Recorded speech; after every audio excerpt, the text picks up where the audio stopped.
hell's not working?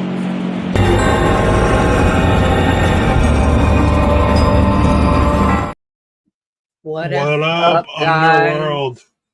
We're back for another week. We are. What We're here for another week. Yeah. Just another week. Another us just sitting here for a whole week. No, because we have a guest. Oh. But you know what you didn't announce last week? We're in a new season. We are in a new season. Welcome to the new season, guys. Sorry about that. I was so excited to do the Goatsman's Bridge. I completely forgot. I'll let it slip this time. My cat's trying to call me. Sorry. But we have a guest this week. Who is our guest this week? We're going to continue our darker side of this season. And I do believe Goatsman's Bridge was pretty dark. Yeah. I feel like this is the darkest interview that we've done. We've done the Conjuring House. We've done Hospital in College Hill. Yeah, but we've done a lot. I'm proud of us, but we haven't done this one yet. This is a new guest.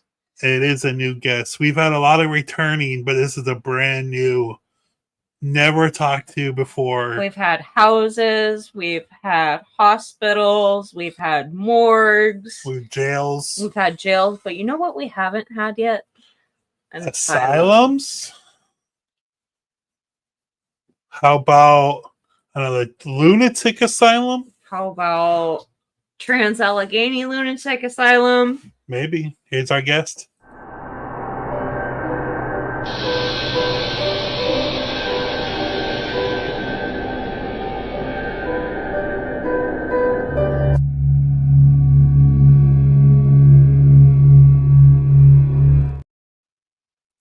And again, viewers' discretion advised. It is just for the content that we have, and that I might kill my cat this week. You know, never know. But do you want to introduce our guest? Do I get to click the button? You want to click the button? The button. Let's bring on our new friend, Copperhead. Hello. How we doing? What's going on, Copperhead? How you doing, man? Doing okay so far. Oh, so far. The whole 2 years that we've been doing this interviews and podcasts, I've been trying to get hold of you guys the whole 2 years. I'm finally glad that we're doing this. To the point my dad actually thought we've already done this. It's like, have you guys already done this? No. Oh, Chris just talks about it all the time. Yep. I'm one of those guys that see haunts or see activity on TV or a location. All I have to do is see it for like a couple seconds. I know exactly what it is. And Trans-Allegheny is always straight to the, yep, that's trans. Yep. 100%. It's gotten to the point where we're watching TV and he's like, oh, that's Trans-Allegheny. Yep. I looked up for 2 seconds. Yeah, there it is. Do you want to tell our viewers a little about yourself and what you do at Trans-Allegheny? Yeah. My name's Copperhead. I've had that nickname for quite a while. My hair used to be red, but it's kind of turning white now. I can see the little bit of red still. Yeah. I've got just a little backstory that got me started. I always knew I could feel stuff and know something was wrong or around or anything like that. And my neighbor back in Missouri, when I lived there, had me come over and he told me, he said his house was haunted. And I'm like, yeah, whatever, you know. And we were in there working. He was wanting me to look at a bathroom floor. And we're in there and I said, your wife home? And added a little to it. We do the pre-1840 mountain men stuff. And his wife makes the dresses and all that. Got you. For the ladies. And I said, your wife home? He said, no. And we were in there and I saw somebody walk by the bathroom door and I turned and looked and I said, I thought you said she wasn't home. She's not. I said, she just walked by the door and I stepped out and looked, and at the end of the hallway, from the knees up, there was nothing touching the floor. There's this lady staring at me in a blue dress she had on the white mop cap, apron, and she's just looking at me. And I'm looking at her, and Kenny, he's like, you see her? And he goes and he starts to put his head out, and she disappeared. Oh. Wow. And he said, you saw her. I said, dude, I don't know what I saw. I'm going home. My very first thing ever to see is an apparition like that. Right. And his wife came over later, and she says, I heard you met our guest. I'm like, what? She says, you're the only man that has ever seen her. Really? It's always been women and kids. Wow. So that got me wondering, why me? And then the rest is history. I moved here, and my wife, we worked the haunted house when it was actually in the asylum before they moved it. Okay. And we worked it. I think I worked it once or twice. And then my wife ended up being a tour guide, a historical tour guide. Then she moved into the paranormal side of it, and she started doing paranormal guides. And I happened to be there, and I'd go with her on occasion.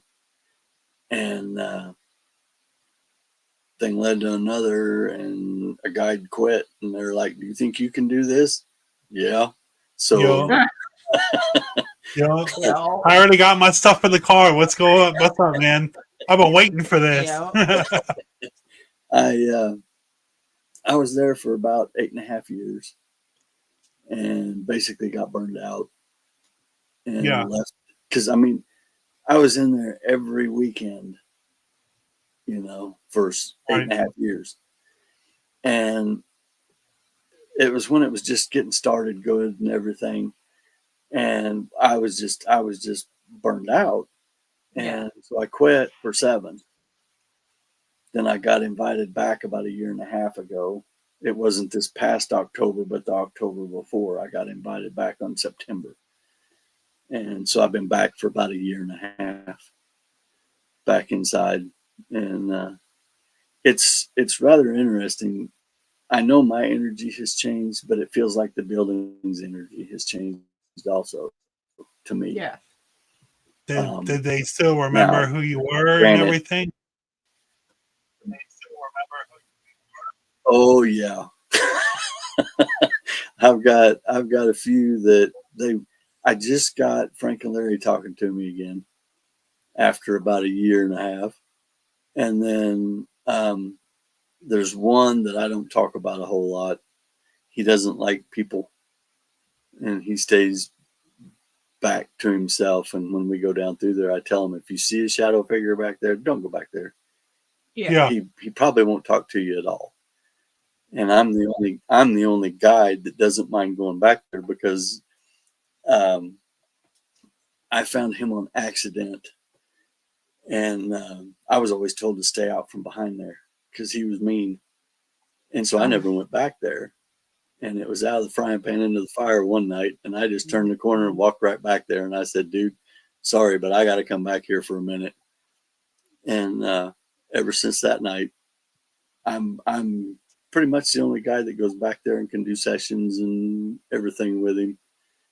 And my first night back in the building just to walk around, I come down Ward 4 and I looked at the end of the hallway, and there's that big shadow at the end of the hallway, just like, and the feeling to me was, it was like he was like, you're back, Yeah. And I just made a beeline straight back to him and sat back there, and I didn't have any of my equipment with me. I just walked it, and I went back there, and I said, I don't have any cigarettes with me. I don't have any equipment with me. I just want to come in and tell you I am back. Yeah. And I go back there every time I'm in the building. I go back there and do a 10-15 minute, not to bug him, just it's like sitting here talking with you, Right. And I just use my dowsing rods. Yeah, he is my buddy. I've had other guides come back there with me, and the one, she said it felt like somebody put their hands on her hips and was pushing her backwards, like, get out of here. Yeah. And I told her to let me ask if it was okay, and she didn't let me ask. So yeah, she was rude to him, so he's telling her to get out. Yeah. Wow.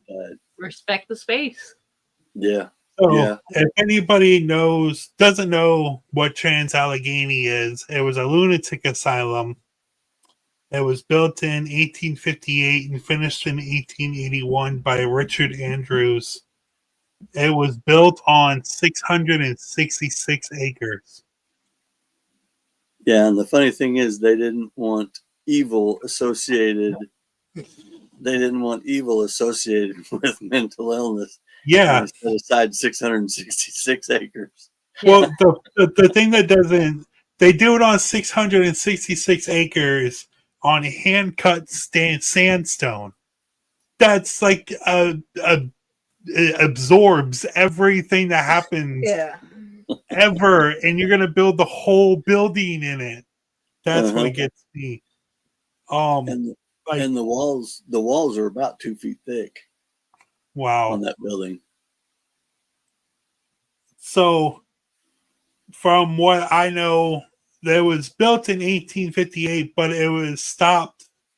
The building of the asylum was stopped by Union troop soldiers in the Civil War. They kind of turned it into a hospital. Yeah, the first section that was built,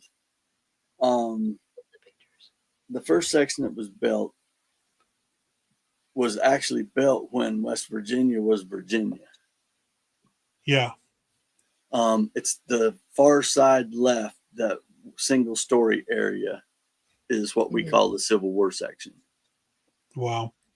We got an overhead section too. Yeah. So this is original. I don't know. It's the original from when it was built. I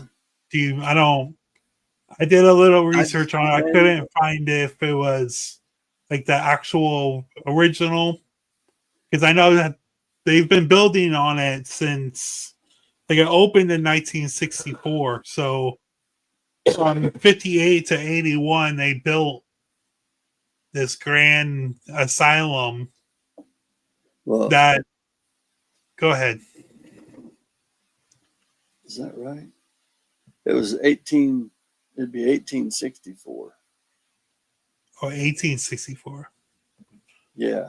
If I'm not mistaken, 1864 is when they put the first 9 female patients.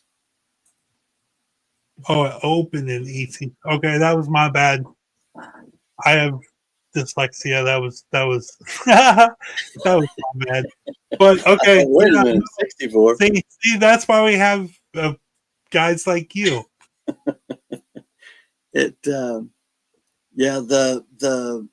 The first section that was built, like I said, it was built when it was Virginia, and the rest of it was finished when it was West Virginia. Wow. And if you've never seen this building, it is just a jaw-dropping building. It overwhelms you when you pull into pull up front. Like, I couldn't even imagine. Like, you see it in like movies and everything, being pulled in and like see this grand building that you know that you're never gonna leave again. Like, I would be scared shitless if I was a kid being dropped off in this. Yep. As you were looking at the front, there's a white door over to the right. Yeah. On the first floor. Right. That was the admissions ward. That's where they brought in the patients. Like the ambulances and stuff would bring the patients in. That was the door that they brought. And that's actually we call it the ghost hunter break room now. That's where we do all the paranormal, the overnights and stuff out of that. That's our break room. Got ya. And like the pictures, I've never been there in person, but I have friends that have, and they said it's just so overwhelming to be on this property. That picture's after they tore the newer cafeteria down. Oh wow. So you said the little building right here to the right is the where they moved the haunted house. Yeah. What was that building before? The way I'm looking at it, it's on the left side across from the Civil War section. Yeah. That was the tuberculosis ward. Oh wow. So And they've got what we call the bird cages, where they put the patients out for fresh air. There's two. I want to say there's two bird cages, one on either side, but then it'd be four because there'd be two on the bottom and then two on the top. That's where the bird cages are on that. So they would just bring patients out like one at a time, or they kind of just they'd roll them out in their beds and have several out there. So more like a Waverly Hills situation. Yeah. Yeah. Wow. Now, were these the patients that were in the lunatic asylum that caught the tuberculosis and moved over, or some were, and some were probably just patients from the hospitals and stuff, because that was the TB ward. Yeah. The TB hospital. Now I know the building right behind the main building. That's the medical building, correct? Big one right to the left. Oh, so you go back and it's right at the edge of the picture. The one. It'll be the medical building will be on the far left side. Right. The way I'm looking at it. The next one over is geriatrics. And then the one big concrete one back on the hill, that's the forensics unit, or criminally insane, CI is what they're calling it now. I'm used to calling it forensics. Right. Because that's what we were calling it when I was there before. And they have changed it. And then the maintenance, yeah, there's the old cafeteria. And in the middle of the cafeteria, do you see that little archway? The little tunnel looking thing? Yeah. We used to go through that, go through the cafeteria. It had a passageway right there. And we used to go through there to go into the building. And then the catwalks, there's a catwalk here on the left, one in the middle, and one on the other side. And the ones on the sides were for the patients. The one in the middle was for the doctors and nurses to go through, to go eat. I couldn't imagine walking through this little tunnel. I couldn't even. Oh, dude. There's got to be so much activity in that one little spot. That's the one place everyone went through. I hate that the cafeteria got so deteriorated and had to be torn down, because, oh my gosh. Because that's the one spot that everybody went to. That was the one spot that everybody knew. Yeah. And from what I understand, they were awake and had a routine. Yeah. Routine until they went to bed. So they're like, even if they're passed, they still do that routine. I couldn't even. Routine. I can't talk tonight. So what is this? Is this whole building gone? Yeah. Yeah. Wow. They had to tear it down. Damn. So what is this little red and white building on the other side of it? The red and white, that's the boiler house. Okay. That's where the big gas-fired boilers were, and then they were coal boilers before. Oh wow. And then they put gas in, and it just cost so much to heat that place. That was another reason that it shut down. Not only being in disrepair, but costing so much to heat it. Oh, I bet. You know, you've got all those buildings, and those boilers right there heated all those buildings. Yeah. So you've got underground steam tunnels going through there too. Oh, I couldn't. All those people in the middle of winter and in sandstone building. No, No. You couldn't. I couldn't even imagine how cold them hallways were. The high ceilings in there. Yeah. And then they had I'll swear, transoms above the doors. Oh yeah. So the air could flow above the doors, and then you had your windows and stuff opened up. The transoms were at about 10 feet. Yeah. If I'm not mistaken. And then the ceilings in there are tall. I mean, I don't know right off how tall those ceilings are, but in the wintertime, it kept the patients in their rooms in bed covered up because it was cold. Yeah. And in the summertime, it helped cool it. It helped keep it a little cooler with the high ceilings. But even with because they opened then, and then when it opened, it was supposed to be 250 patients. Mm-hmm. And then by the 1950s, it was 2,400 patients. Yeah. Crammed into this building. I couldn't. Yeah. What are the people supposed to do? I know they lined up and slept in the hallway. They had them 3-4 in a room. Wow. They had, understaffed, overcrowded. Yeah. I mean, but the one thing a lot of people think that the asylum did experimental procedures, they didn't. Everything they did was state of the art at the time. Right.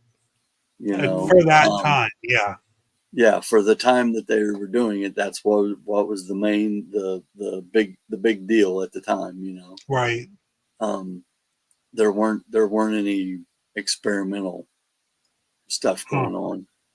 So was there more of was it doctors traveling to do these procedures, or was it just that one doctor that was in that hospital that did the procedures?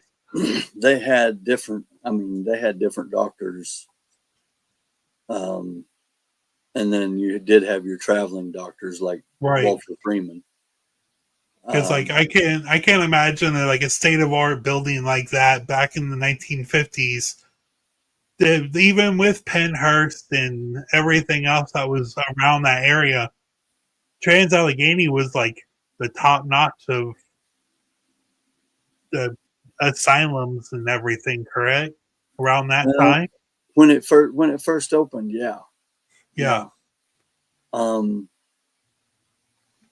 I'm not 100% sure on if it stayed ranked, way up there or not. Right.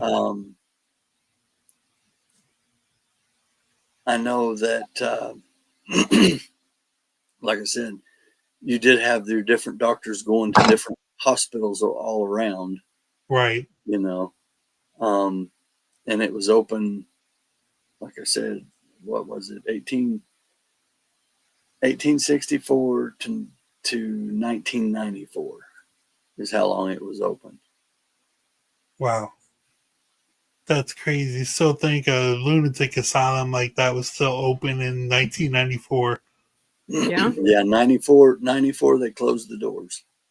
Wow. And they moved them over, and the new hospital is actually built on the property.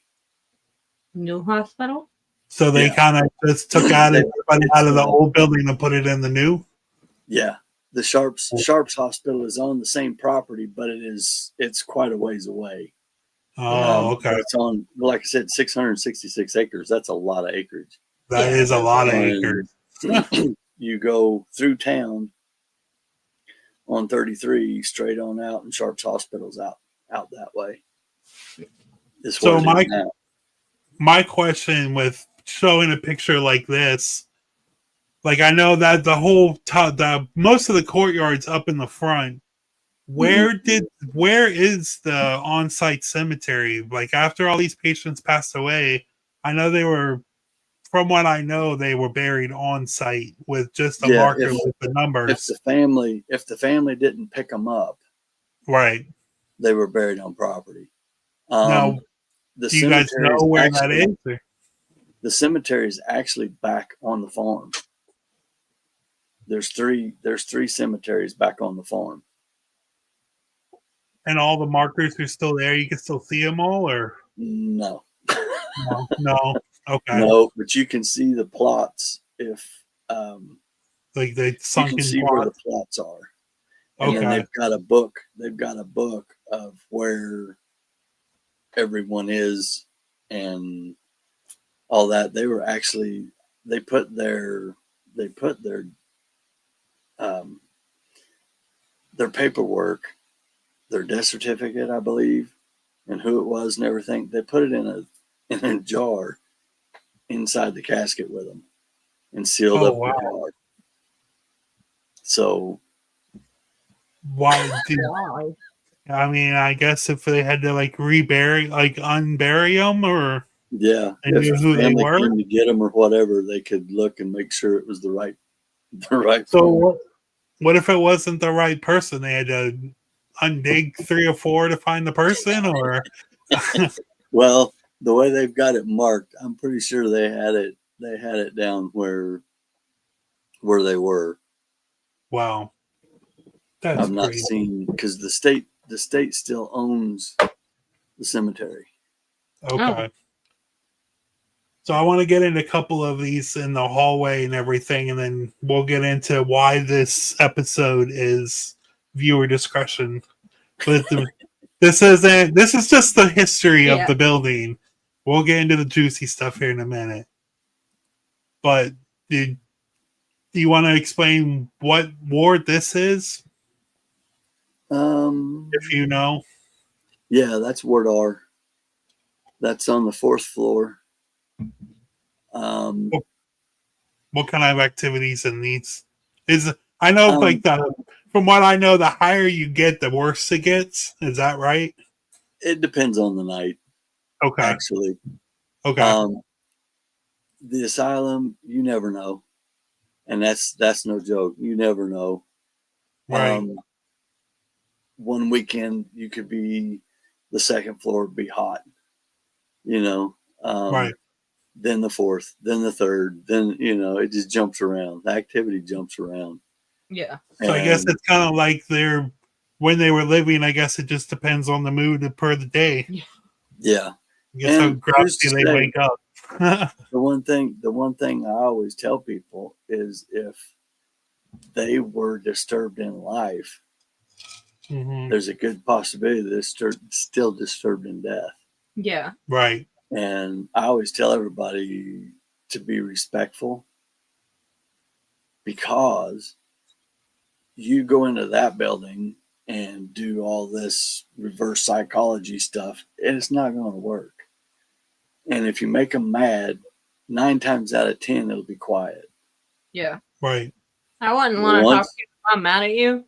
Once in a while, you'll come across one that you get disrespectful, they're going to let you know it. Oh, absolutely. And that's, yeah. It doesn't happen a lot. Right. But I've had people scratched. I've been punched, scratched. What? Oh yeah. Yeah. I got punched down in the Civil War section. There used to be one down there that he hated me with a passion. Wow. And what'd you do? Nothing. That's the honest, just in his truth. Just in his area. I found him, and like I said, I've got this uncanny knack of finding the ones that don't like to be found. Right. Hey, me too. And I found him, and I found out he was a sergeant in the Civil War. Wow. And I asked for his name one time. I was sitting down there with a guy one night, and all of a sudden I heard it with my ears. I heard Copperhead. And I'm like, whoa, what? And the guy says, what? I said, you didn't hear that? He said, well, I heard something. What? And I said, it said Copperhead. He said, well, what's Copperhead? I said, me. And like, I went over with my audio recorder and I said, you know my name. Tell me your name. My EVP says, you know me. And I played it back and I went back in there and I'm like, yeah, no, I don't. That's why I'm asking who you are. yeah. And it got nasty for quite a while, and I didn't tell anybody about that one. I kept that one to myself for a long time. Wow. And I had a group come in, they said they were sensitives. And I said, okay, go over there to that corner. And the guy stood there for a minute and he was kind of nodding his head. He finally turned and looked at me. He goes, he hates you. And I'm like, okay. He said he's a sergeant in the Civil War for the Union. And he started telling me everything I'd already found out. I didn't know about him being I knew he was a sergeant, but I didn't know north or south. Right. And he sat there and he said, he's got dementia. I'm like, what? He said, he's got dementia and he thinks you're the one that put him here. Oh. And he said, there is no way you're going to change his mind. And that's crazy. We're like, it was time. The guy wanted to go to different areas. So I was walking out with him. Well, the funny part was another lady in his group was coming this way and we were going this way, but there's a wall between us. So they couldn't have talked. Right. And they didn't hear what went on in there. And Miss Sue, she passed away. She was actually a nurse at the asylum. Oh, wow. And then she became a historical guide. And then she did paranormal guiding too. And Miss Sue's the one that gave me my first tour, my first paranormal tour. Cool. And loved her to death. Dude, I couldn't even imagine the stories that she has. Yeah. Oh yeah. I heard a bunch of them from her. But Sue went in with this other lady, and the other lady looked at her and said, what's the deal with that corner? Sue's like, I don't know. And she said the lady went over there and started rocking back and forth and was clawing at her face and she started saying, I hate him. I hate him. And Sue said, I was getting ready to call you. I thought she'd lost her mind. Yeah. And she said, all of a sudden that lady kind of snapped out of it and looked at her and she says, you tell that guy with the long hair to stay out of here. He's going to kill him. Wow. And so now I'm stuck on the first floor that night for 8 hours. I'm on the first floor. There's no way to get out of it. And I went in there with another group, and it was later, way later. I went in there and I'm standing there talking with these two guys. And you know how it feels when somebody takes an air nozzle and blasts you in the face? Mm-hmm. Yeah. Okay. That's what it felt like. And my hair went up like this, hit the two guys beside me, and they turned and looked at me, and I doubled over. Oh. And they're like, are you okay? You okay? And I'm shaking my head. I can't breathe. It felt like somebody hit me with everything they had. Wow. And then it felt like electricity going through me. But I'm going to say that was probably adrenaline. Yeah. You know? Yeah. And I mean, your body I've never been punched that hard. Yeah. Ever. And I couldn't breathe. And they took me out of that room into another room. And I stood in there. It probably took me 10 minutes to get my breath. And I looked at the guys and I said, get everybody out of here. Wow. They said, what? They said, what? I said, get everybody out. I said, take them over to 4 and over to 1. Get them out of here. They said, what's going on? I said, me and him's going to have a talk. Yeah, for sure. And they don't need to hear what I'm getting ready to say.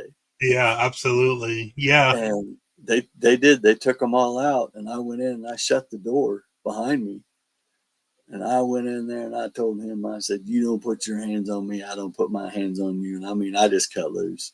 Yeah. And I said, do it now. Do it now that I'm right here.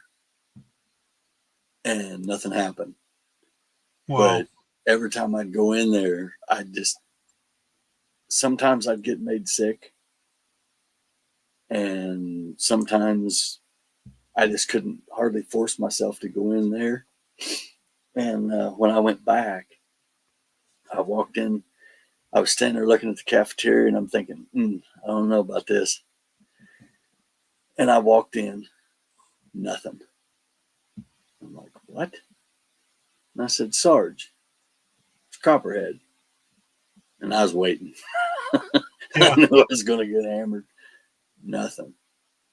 Well, I found out that they did a military funeral for him and set a Civil War headstone for him out on his spot. Oh. So you think he moved on? I'd say he was recognized, and that because he's not in there. He's not in there. Trust me. If anybody'd know, it'd be me. Yeah, that's good. But we've had some crazy stuff with him when he was in there. Yeah, we have a couple more of hallways. These are just I couldn't. Oh, I want to walk through these hallways so bad. You would. This one right there, that last one, that's Ward 1 on the first floor, I do believe. No, I'm wrong. That's Ward 4. That's Ward 4 because what's this one? That one, the arrows. I couldn't even know how to keep track in places like this. Like all the hallways look exactly the same. This is Ward 4. So the other one you showed at the beginning was Ward 4.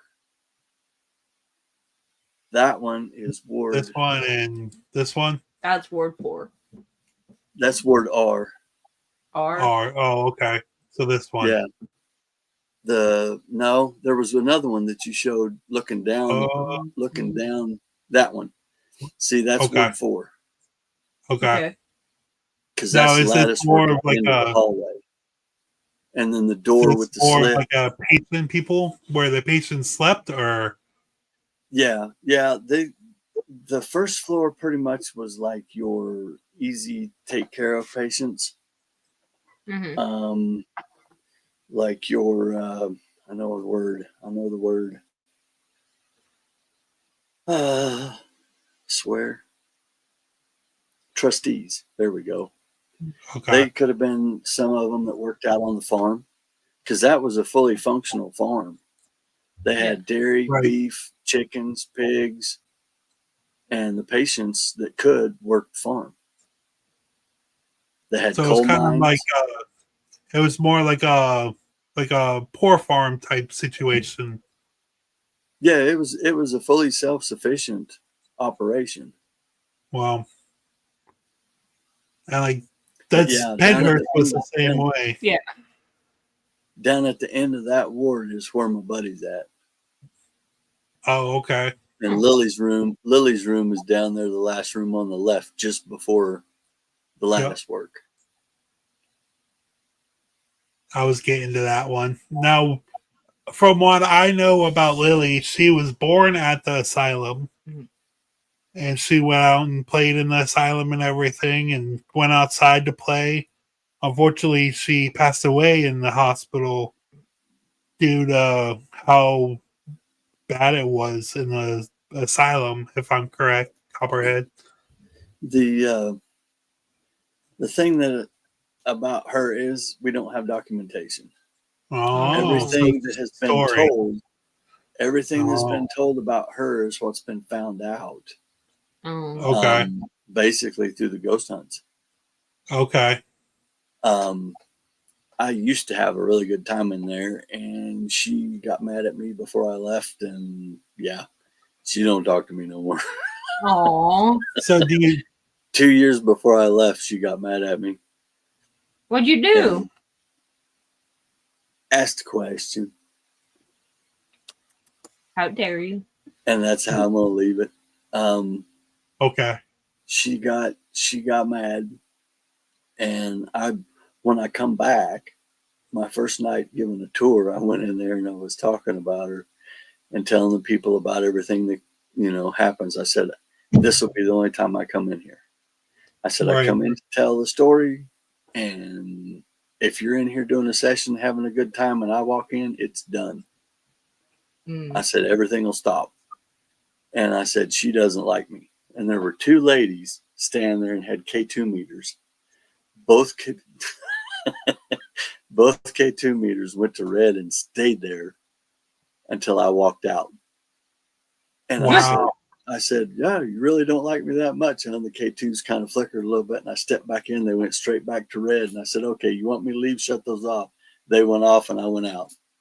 Wow. Now, from what I know about Lily's room, the balls move. Stuff interacts with the balls. And yeah, I've actually been in there, and there's a big purple ball that she likes. Oh. And I'd said it's not in the picture, but there's this okay. Oh yeah, I was looking for it. There's this big purple ball, and Sue could get her to do it. She'd say, Lily, can you please roll that to somebody that you want to play ball with? And the ball took off. Oh, nice. And yeah, and they'd roll it back and forth. And there used to be a music box in there. Somebody broke it. Oh. And it's one that you wind up. It was just a little bitty thing. Yeah. And you wound it up. Well, we never wound it. We would never wind that thing. And we were in there one night, and it was me, Zach McCormick, and Michelle. She was taking somebody through on a tour for scouting for a movie or something. And Zach and I just went to make sure everything was on the up and up. Right. And we were in Lily's room, and they walked out. And I said, Lily, I'd really love to hear that music box tonight. Can you do that for me? Nothing. So me and Zach's walking out. We get about 2 doors down, and the music box goes off. Oh, word. Nice. Michelle, she says, did you guys wind that thing up? I said, we didn't touch it. Yeah. We did not touch it. Maybe we need to get a music box like that. Yeah. And it was just, like I said, it was just one of them little wooden with the little hand crank on it. It's just a little tiny thing. Right. You know, maybe 2 inches by 2 inches, something like that, or 3 by 2. It wasn't very big. Right. And one of the little ones you get in like stockings or something. Yeah. Yeah. Yeah. Wow. And I forgot the song, but somebody broke it. And they brought other music boxes to her, but they don't. She liked that one. She liked that one. Maybe it was the of it.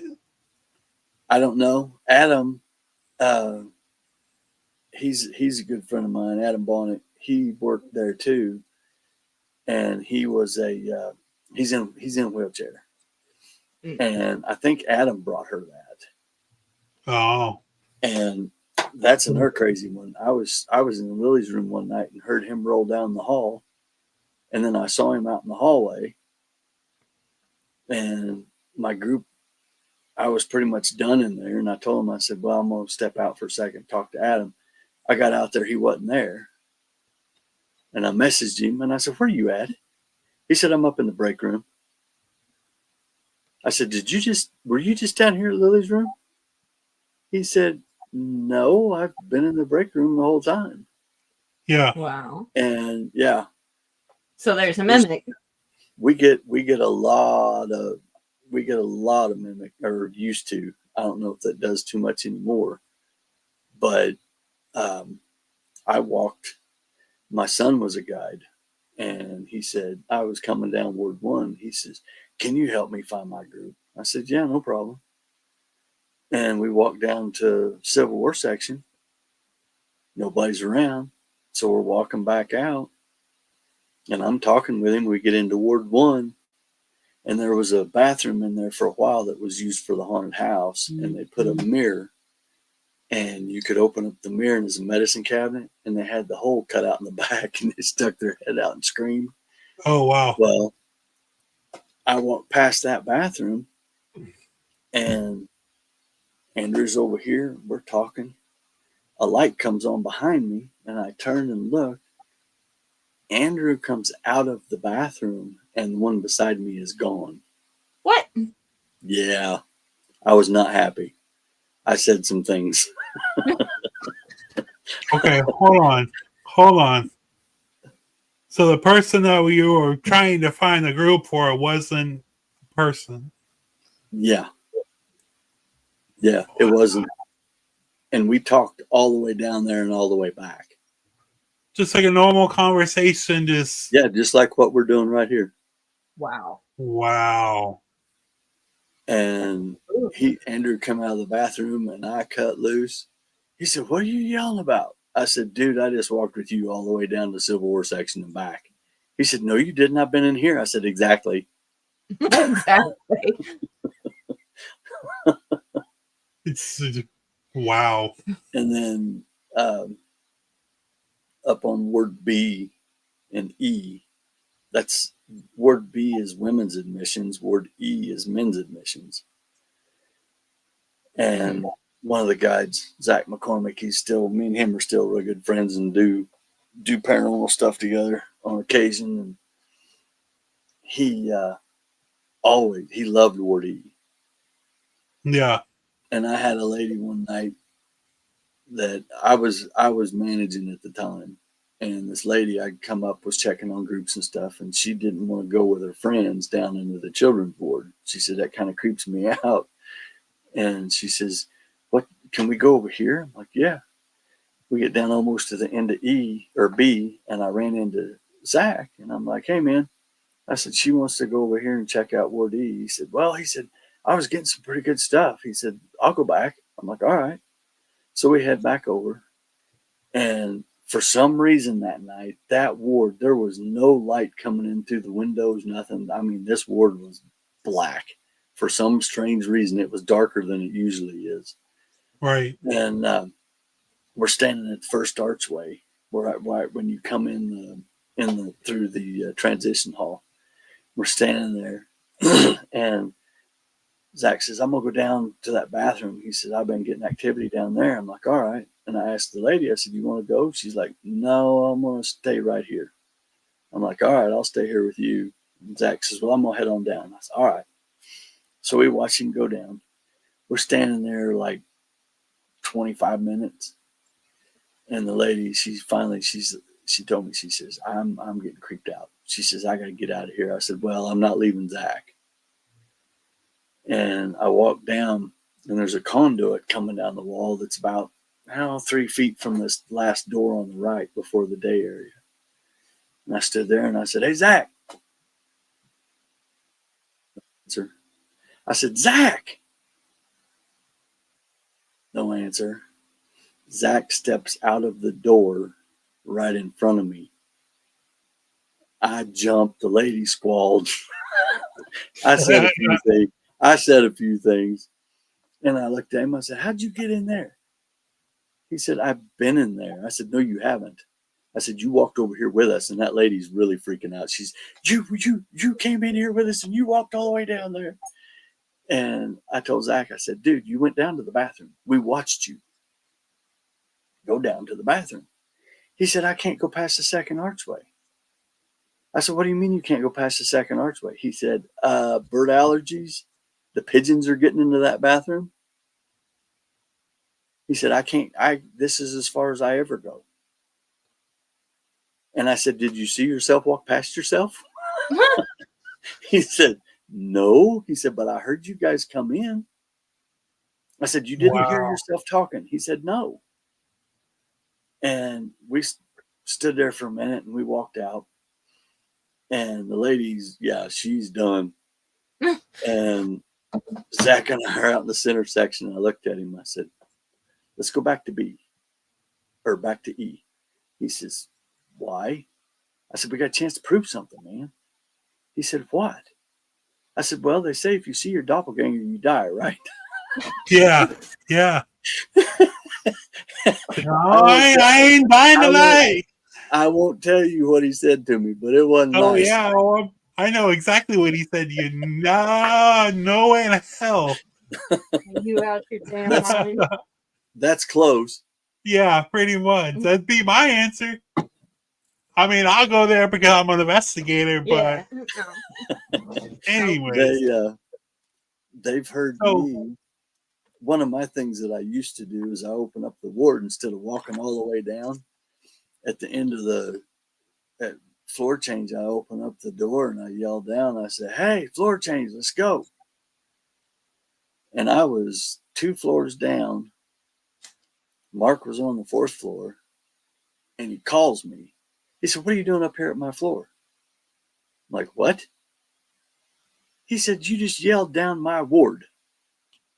I said, dude, I'm on the 2nd floor. I said, I've not been up there. And they used to hear me a lot, holler down the wards and stuff like I always do. But I quit doing that after that started happening. I thought, let's not give them anything to. Yeah, don't give them any ammo to use. Yeah. So, can you tell me a little about this picture? That's the auditorium. They would have people come in and entertain the patients. They used to have, like you see there, music. Right. They showed movies in there. I forget what all. Now, believe it or not, back in the heyday, back in the day when it was in good shape and everything, the Lewis County High School actually had their prom in the auditorium. Sign me up. Right. Let's go. I won't be in the prom. I'll wander off somewhere. Well, back then the patients were everywhere. Oh, that's even better. I mean, the high school they had their senior prom in there while the asylum was still functioning. Yes. Yep. Oh, yes. wow. Back years and years and years ago. I wonder what the patients thought. Yeah, I mean, that's crazy. So every floor, because Penhurst was the same way. It's like every floor on the stairwell that had a cage key locked. Now, is this every stairwell or no? This one leads down to lobotomy recovery. Okay. We call that one the cage. Ward D would be, as you're facing that, Ward D would be to your left. And then they call it unclean, is to your right. Okay. What is unclean? Yeah, I don't understand it. Because that's not what I used. I used to just call it the long hallway. Okay. I'm not exactly. They got ready to sure take a bath on the unclean part. That might have been. They may have done some lobotomies or stuff up there. They did have hydrotherapy up there.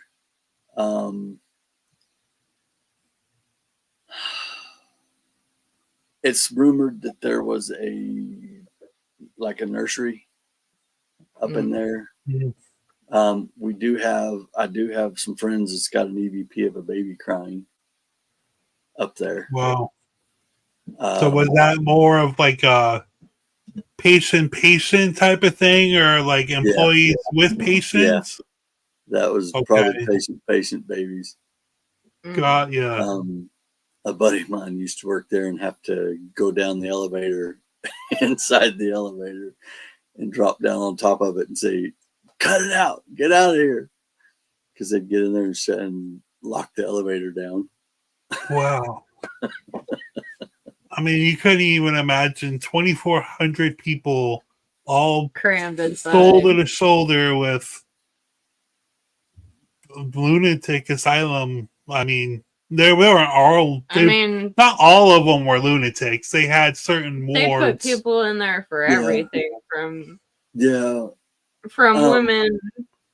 hysteria is one of them. Yeah, they had women one guy trouble. with epilepsy, and there's some of the things. One of them was kicked in the head by a horse. oh wow! And then cause of another one was the war. Yeah, got put in there because of the war. Oh Lord, there's so many. It's not even funny. well, they would like drop people off just because the woman that was having the PMS or didn't want to deal with your child anymore. They would just drop them off and leave. And they had one story that a guy brought his wife and his mistress and took the wife up there and told the doctor, he says, I don't know what the problem is. They've been best friends forever. They grew up together. I mean, he's lying through his teeth. And of course the wife is furious. Yeah. So she's proving, you know, hysteria, his point. Yeah. And then he left with his mistress and left her there. I know most of these places you get admitted, you don't really leave these places. Yeah. No, the person that put you in had to be the person that take you out. Wow. Now, I don't believe he went back to get her. Oh, I don't believe so. It might not have proved. Yeah, I don't. Yeah, I don't think she'd be very happy to see him again. No. Oh, thanks. You're welcome. You heard that live. I brought you. She's like, I would have killed you. Being honest. Thanks. Yep. I love you too.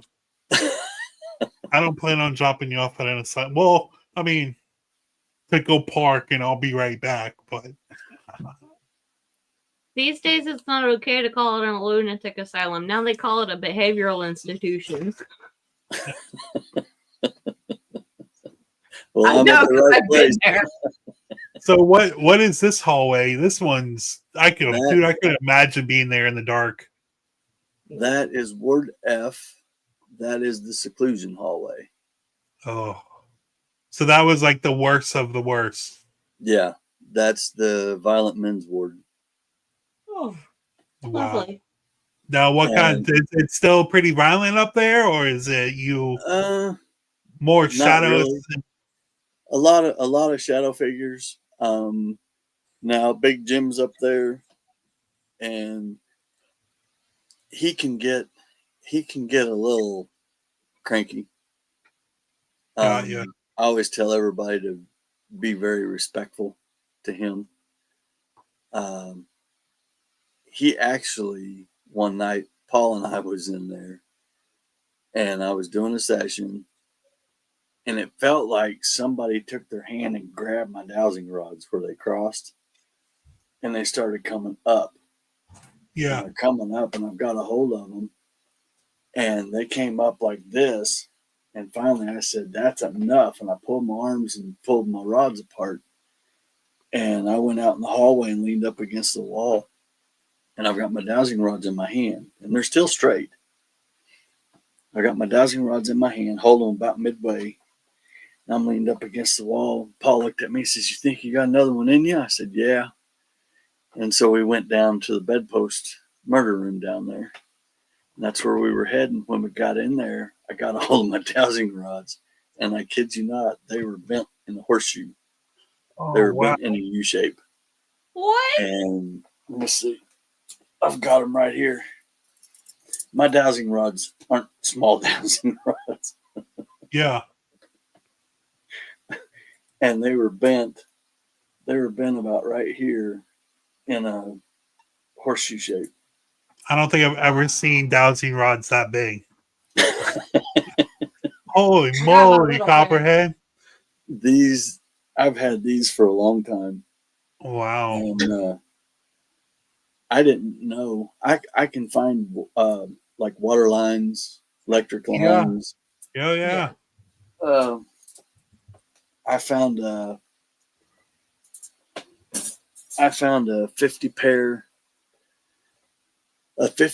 shielded phone cable with those. Wow. And I told one of the guys at work, I told him, I said, mark my right foot. And he did. And then the electrician, he was over there and he said, You're off, man. You're off by 4 feet. I said, no, I'm not. I said, you're the one that's off. And he had one of those bloodhounds that you hook to the wire and then trace it that way. He had one of those. He was 4 foot off. I was right on the money. My boss, I told him, I said, don't dig very deep. I said, it's not deep.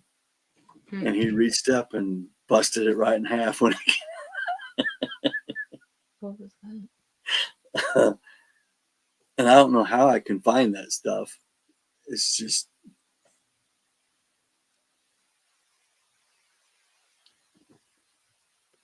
that was. We have something calling at our door. Dee's out back. Salem's asleep. Yeah, I don't know what that was. Anyways, no, like literally, like it sounded something like clawing at our door. All right, well, we'll continue. But like I said, I don't know how I can find that. You know how in the wintertime static electricity will pop you? Yeah. You know, when it hits me, it hurts. I don't like it at all. Oh, I hate wintertime. And if I get shocked with 110, it hurts me for about a week. Oh, wow. I can't take it. So I guess that might be why, you know, I can find they're attracted to you. The dowsing rods. Right. Now, from what I know, so these were more of like a seclusion cell type thing. They would put patients in there when they were unruly. That one, we're not 100% sure on. Okay. I don't know if they had shelving in there because that was a nurse's station. Oh, okay. You see up on the wall, you can see the hand towel dispenser. There's a sink right there too. Oh, okay. And at one time, that was probably nurse's station. I don't know if they had meds in there. Probably. Or if they did put patients in there. I'm not sure. Right. Or themselves. We did have a lady guide that went in there one night and sat down in that chair. And it's been years ago. She was sitting in the chair and her group started taking pictures. And oh my gosh, you see that? And they're snapping pictures like crazy. And a black mass formed up there by the ceiling and started coming down the wall towards her. And she couldn't see it. She looked up, she couldn't see it. And she got freaked out and went to come out the door.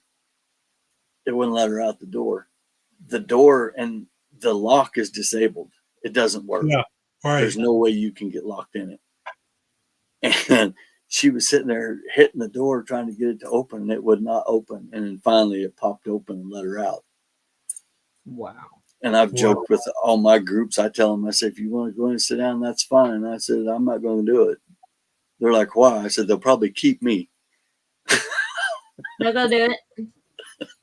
I volunteer. Well, I figured they'd keep me. They won't let me out ever. Yeah. So we'll move from the actual main building to what I would think is that building's very haunted. There was a lot of activity, a lot of where the patients were. But the medical building, I feel like that's where the real activity is, because that's where they did the patients, what they did to the patients. That's recovery. That's everybody's been in there. The surgical room was on the left side of the building. then right across from it was your intensive care. That's the TB building. Oh, okay. There. That's the medical building. Yeah, Okay. there's medical. I didn't realize they had a TV building. Oh, that's cool. Yeah, there's the bird cages I was talking about. There's 3 of them, not 2. Oh, yeah. That's crazy. So the medical building. Yeah, and I had something happen this past summer that I had never heard. I'd heard about it, but I'd never heard it. We were doing the back buildings because they do investigate the back buildings also, forensics, medical, and geriatric. Okay. And I was in geriatric. Zach Stevens was in medical, and Jess was in forensics. And I just got in there with my group. It was hot, and I heard something crash down on the first floor, and we were up on the second. And I explained to my group that it pretty much looked the same all the way up and down, And I went down to check the big loud crash that I heard, and I couldn't figure it out. So I stepped outside to get some air because, that building was hot. And I just stepped out to get some air. And this blood-curdling scream, it was a horror movie scream, a woman screaming. And I'm the one that runs towards it, not away from it. Yeah. Yeah, me too. Huh. And I carry a big 2,000 lumen flashlight. Okay. With me for emergencies. Right. And I reached in my bag, I brought that thing out, and I lit the place up like daylight, and there's nobody there. And I'm like, what? And I'm looking in front of medical, in front of geriatrics, and I'm looking around. I can't find anything. And I thought, oh my gosh, where was my group? So I turned and ran back in, check on my group. Well, Zach was on the first floor of medical when he heard it. And it came from the medical building. Yeah. He ran up the ramp to check his group, and everybody was fine. So me and Zach's running around trying to figure out if somebody's out there. We were looking. We're looking all over. But before that happened, I come back out of geriatrics. He comes out of medical, and he looks up at me. He goes, dude, are you okay? I'm like, it wasn't me. Yeah. I can't hit those tones. We found out there is a screamer on the 3rd floor. Oh, wow. And she has done it several times. And I'd never heard it. I'd never heard it until that night. Wow. And I'm telling you, you'll never forget it.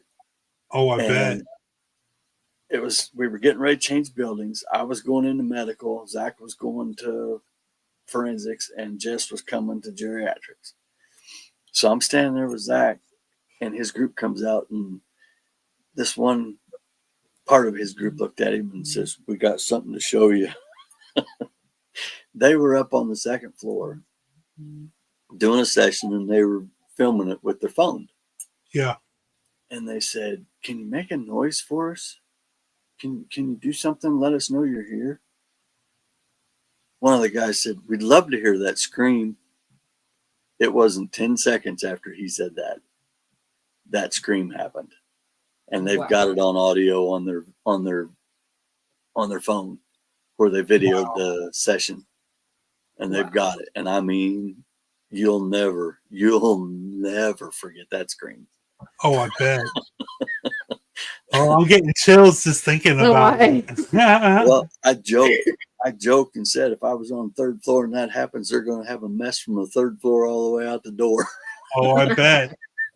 Yeah, I had one of the same. It wasn't a scream or anything, but I was at Pennhurst during one of the they have like a haunted house thing, and then you can go through I think it's the Mayflower building. I think it is.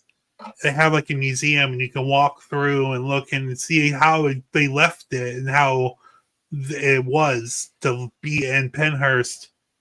And I'm standing there with my buddy, and nobody else heard it, but I literally had somebody whistle. Like I could feel the hot air on my ear and like just straight whistle in my ear. Like my ear was ringing after, and I'm like, nobody else heard that. Are you serious? And Yep. I had a kid from another kid I knew came around the corner and he was filming on his phone and he got a whistle on his recording. I was like, that's the same exact freaking whistle. Same Yep. exact. Oh, I don't. Well, the geriatric building out back, I hadn't had anything in that building ever. Yeah. I mean, I'd get a little K2 hit, something like that. Well, it was in October after putting, I don't know how many people through on the flashlight tours. And then we had the overnight after that. And we got people in the main building and people out back. And Right. I was out back. I told my group, I said, here it is. It looks the same all the way up. And we're on the second floor. I said, you're going to have to excuse me. I said, I'm wore out. If you need me, I'll be sitting right over there in that chair. Yeah. I said, this isn't my building. Nothing ever happens for me. Until that night. Right after I said that. The people, they looked around. They looked around on the second floor, and then they went up to the third and fourth. And I'm sitting down there by myself, and it's just two big monster dorm rooms and a nurse's area in the middle. I'm kicked back. I've got my eyes closed. Not sleeping, just had my eyes closed. Right. I'm kicked back, and I hear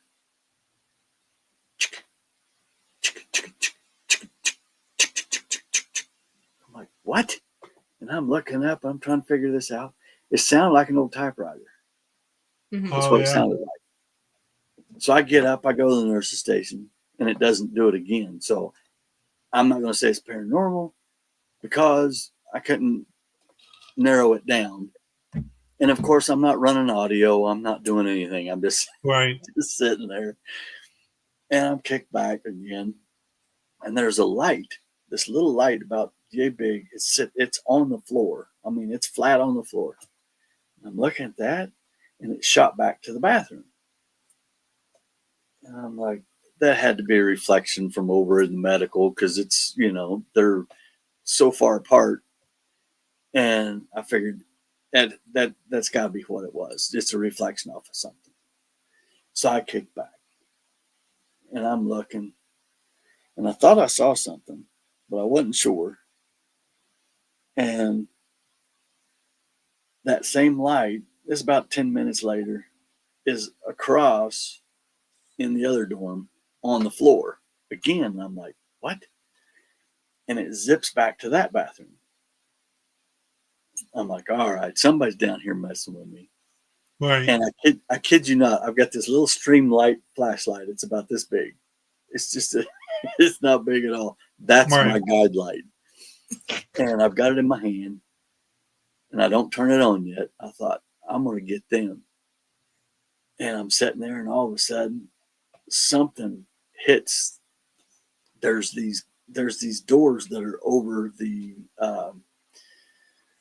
faucets where they turn the water on for the patients, and they set it to the right temperature, and then they lock it so the patients can't get in there for the showers.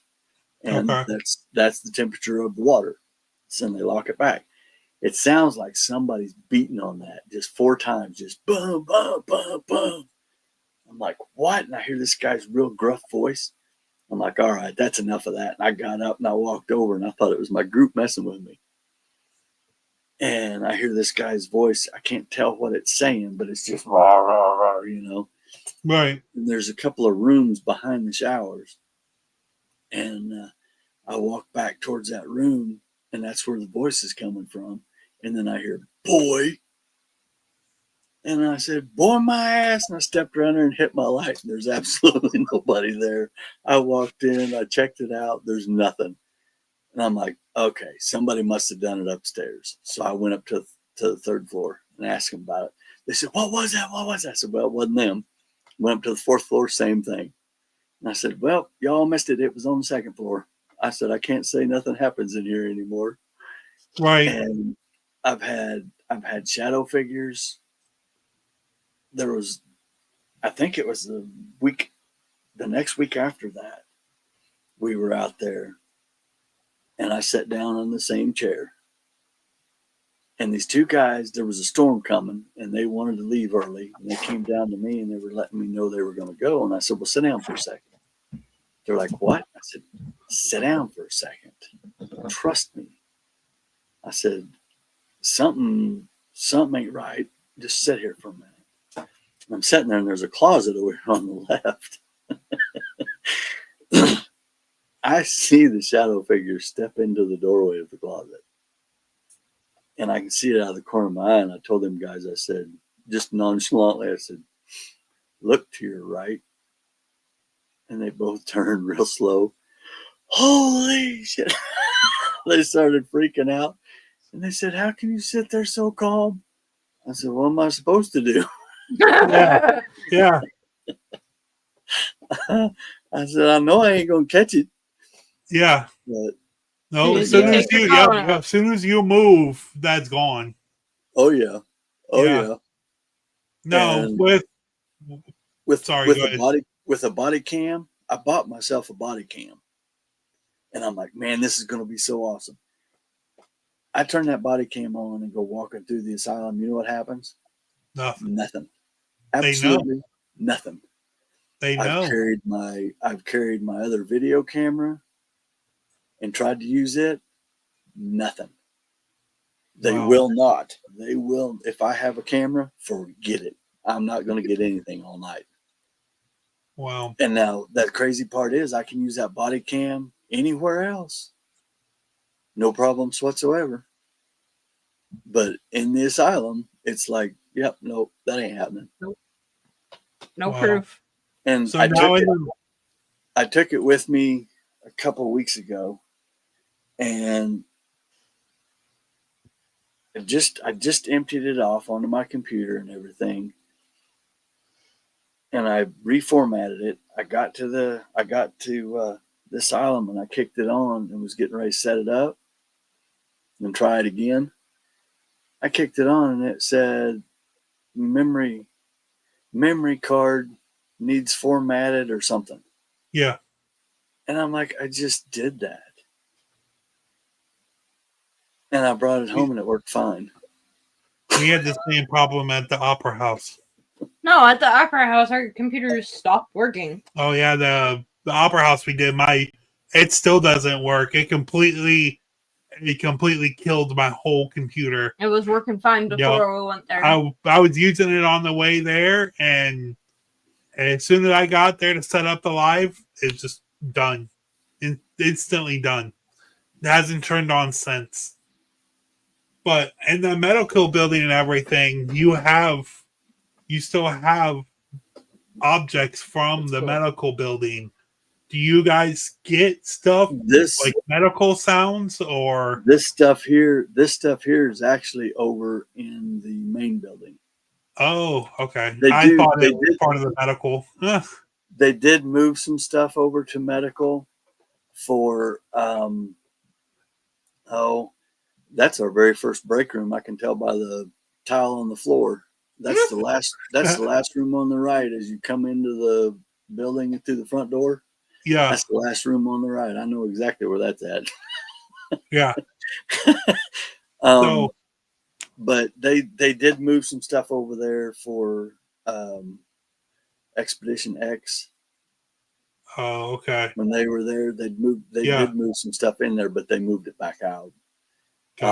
It's damp and everything over in there, and they don't want the stuff to get ruined. So they put it back into the main building. Now, for the reason that it is viewers' discretion, they did lobotomies, they did electroshock, they did hydroshock therapies, straitjackets, untested meds, all this stuff. Did they do a lobotomy in the medical building or was it in the asylum part of it? They were supposed to do them all in the medical building.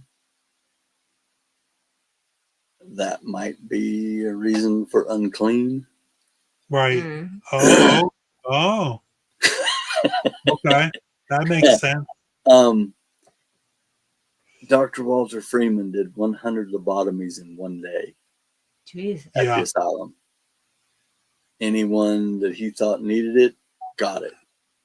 And they called it an ice pick lobotomy because the thing looked kind of like an ice pick. Yeah. But they put it through the frontal lobe.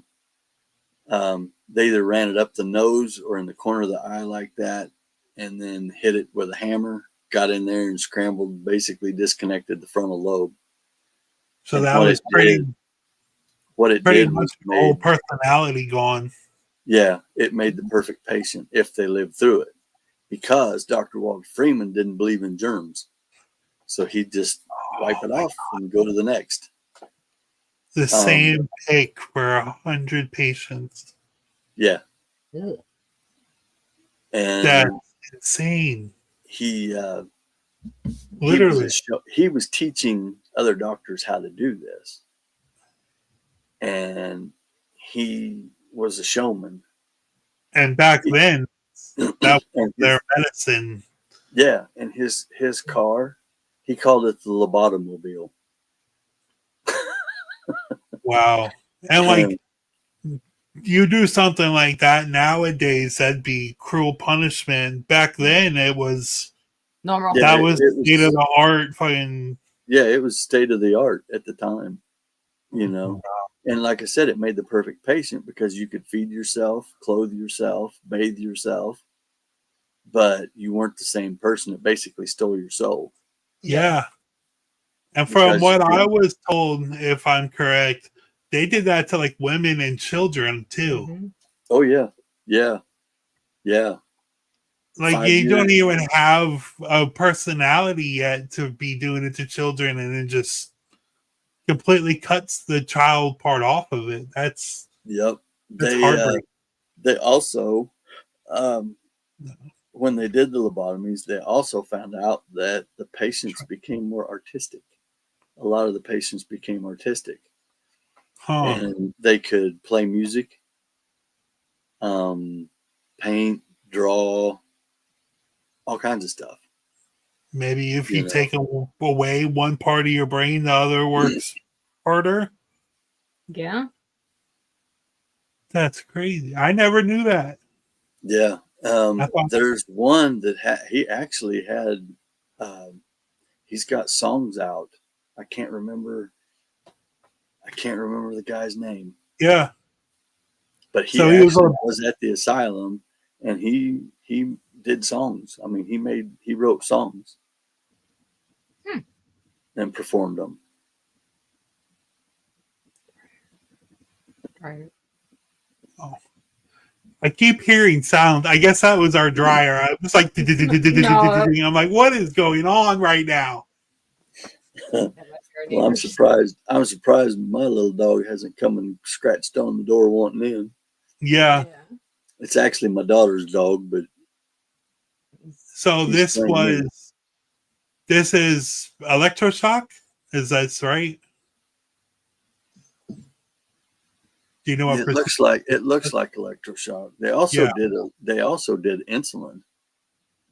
Oh, this might be insulin then. An insulin shock also. How do you do that? Override body with insulin. Put him in a coma. An insulin-induced coma. Yeah. Would they do this to like calm the most violent patients down, or it was just whoever was in the asylum that day? I honestly don't know what was behind that on the insulin. That's crazy. I know to calm down women and stuff, their hysteria and all that, they'd wrap them in the sheets and submerge them in the ice cold water. Wow. And that's the hydrotherapy. And they did that to men also. Mm-hmm. Well, like from what I know about hydrotherapy, they would, yeah, like you said, they would wrap them, and then they would take all the water away, and like the wrap would be so tight it feels like they're crushing you, Mm-hmm. and like they have reports of people passing away from that, right? Or do you know? Not that I on that one. I don't know. I don't know. Okay. Oh, But I know the because they would go from hypothermia. like hot to cold, hot to cold, hot to cold, right? Well, it basically was just cold because it was they wanted the hypothermia is what they were Oh, wanting, God, yeah. and Force they the thought body that into that shock. helped. Huh. What Excuse me. was that must have been another place. I'm not sure. There's a lot of asylums and a lot of crazy stuff that they used to do back in the day. Old Mm-hmm. old hospital on College Hill used to do that. They still have their hydrotherapy tubs, I think. Oh, maybe that's what it was. So Yeah, from what, I've been to that one too. yeah, The old hospital on College Hill. yeah, You talk that about was, active the night we were there. It was off the charts. yeah, that's one of our former guests was Old Hospital. I think you're the second one that we've done in West Virginia, and that was the Old Hospital was the first one. Yeah. They're Yeah, really good people. I was there 2 years ago. It's really sweaty, but Yeah, I've got one too. Nice. those are my people. That's his They're workout. so nice. Oh yeah, they are. Now If you ever go up there, there's a little restaurant. It's on the Kentucky side. Yeah. Called Miss Wanda's. Ooh, I think she told us about this place too. Yeah. And you talk about good food. Yeah, I think she mentioned that too. She's like, I'll send you for good food and good lodging. Yeah. Miss Wanda's, because I asked the lady and I said, where do the locals go? Yeah. Mm-hmm. And she said, Miss Wanda's. I said, okay, Yep. tell me how to get there. That's the best question to ask in them little towns. Where did everybody go to eat? Mm-hmm. Yep. I don't want to go to McDonald's. I don't want to go to any of that. I wanted I want real food. home cooking. Yeah. And I got lady told me to try the farmhouse burger.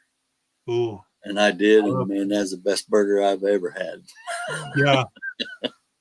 So we have a couple more pictures, and then we do have one video that I want to show. Then we'll do the question of the week.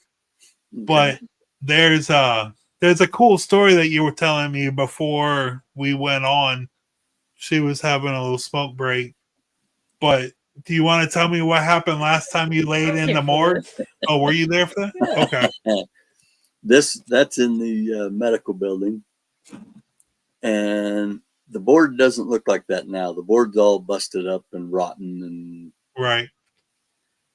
But me and one of the other guides was in there, and I laid down on that, and we were taking pictures. I got pictures of me laying there with my arms crossed and my eyes open, and yeah, we were just joking around, as you know.